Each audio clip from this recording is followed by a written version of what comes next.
कन्नड तालुक्यात परतीच्या पावसामुळे शेतातील पिकांचे मोठ्या प्रमाणात नुकसान झाले असून कपाशी, बाजरी, मका अशा पिकांना मोड फुटल्याने शेतकरी हवालदिल झाला आहे।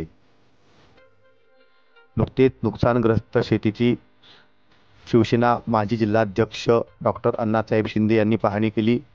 यात डॉक्टर अण्णासाहेब शिंदे यांनी नुकसान झालेल्या शेताचे तात्काळ पंचनामे करण्याचे आदेश यावेळी प्रशासनास दिले। तसेच शेतकऱ्यांना तातडीने नुकसान भरपाई मिळावी याकरता प्रयत्न करणार असल्याचे माजी जिल्हाध्यक्ष डॉक्टर अण्णासाहेब शिंदे यांनी सांगितले।